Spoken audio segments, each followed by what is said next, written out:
Vênus é o planeta mais misterioso do Sistema Solar. Este planeta está escondido atrás de uma cortina grossa de atmosfera, como se fosse uma mulher oriental coberta com véu. Não é muito fácil de espreitar para dentro desse véu. Olá, pessoal!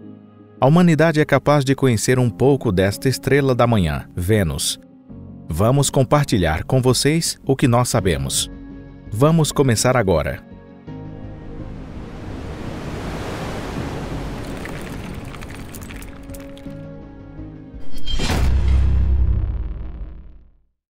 A história da pesquisa de Vênus. No início do século XX, os autores de ficção científica tinham imagens de Vênus bem parecidas às da Terra na era Mesozoica. Sim, isso mesmo. Como vocês podem imaginar, as paisagens com florestas tropicais, dinossauros, oceanos quentes. Neste mundo fictício, normalmente aparece mais uma figura, um extraterrestre intelectual que não existia na era Mesozoica. Uma figura bem parecida aos seres humanos. Isso porque um herói que viaja para Vênus tem um papel importante de salvar uma princesa. Infelizmente, os cientistas já questionavam esta imagem fictícia de Vênus no meado do século XX.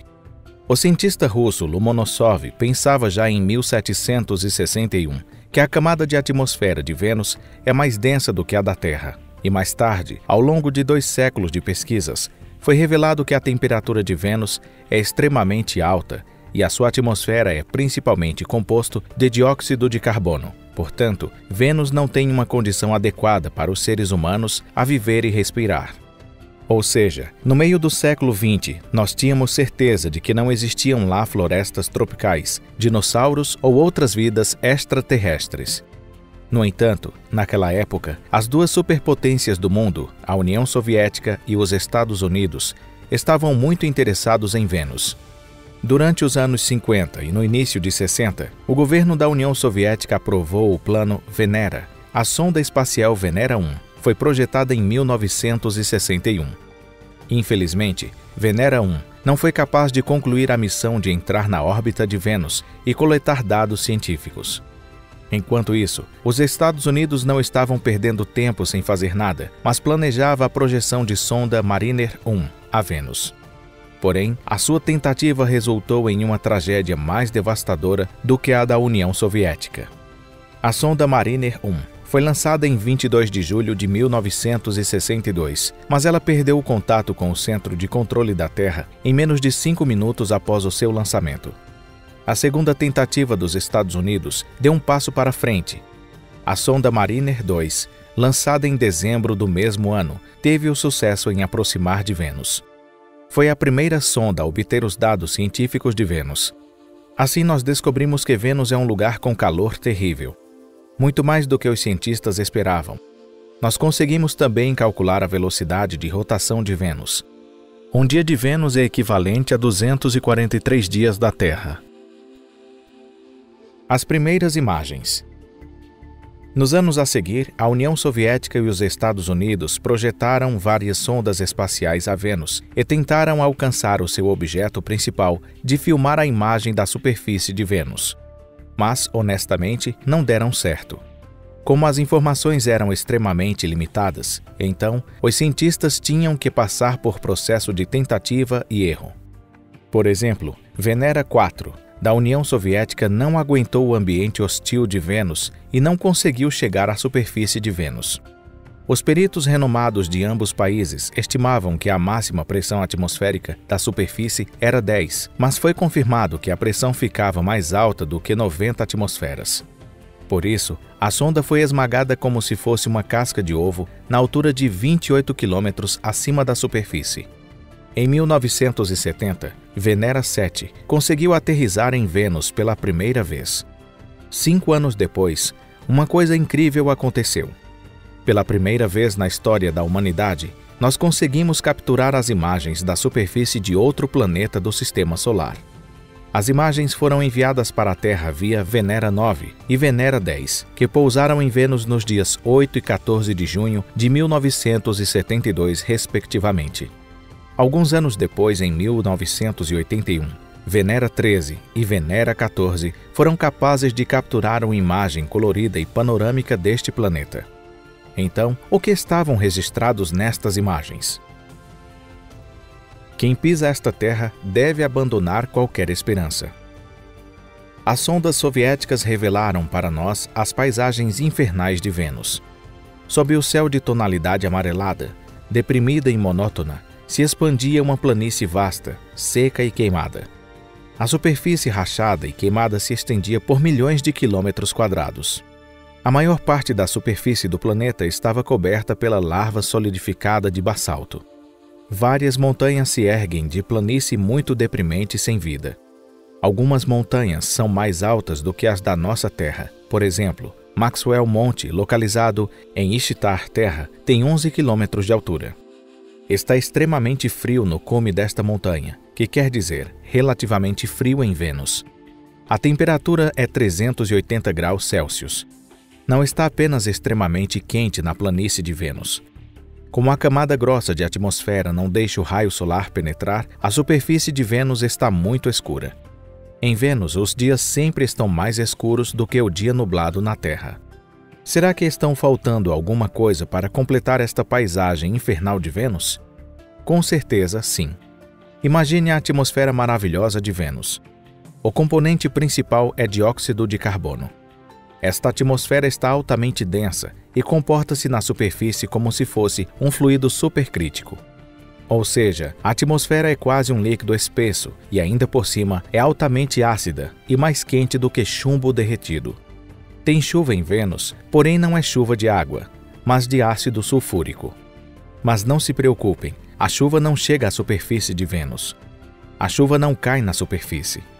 A chuva de ácido sulfúrico se evapora na camada inferior de atmosfera e retorna à camada superior.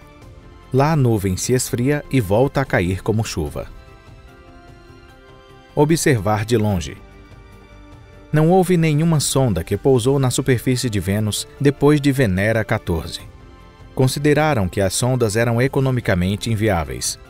Com a tecnologia disponível naquela época, não era possível fabricar um veículo que se aguentava por mais de 2 horas nas condições severas em Vênus. Portanto, decidiram observar o planeta Vênus de longe. Eles tinham uma única opção de lançar um satélite para circular a órbita de Vênus. A sonda Magellan chegou à órbita de Vênus em agosto de 1990 e sua missão durou até outubro de 1994. Durante mais de 4 anos de atividades, ela nos forneceu informações realmente interessantes. O objetivo de Magellan era para registrar a superfície inteira de Vênus e mapear o planeta. Contudo, Vênus está permanentemente coberto de uma camada densa de nuvem que não permite a penetração da luz. E agora, o que vamos fazer? Sem dúvida, só há uma resposta: o radar. Graças a esta tecnologia, o mapa que cobre inteiramente a superfície de Vênus foi quase concluído em 1992.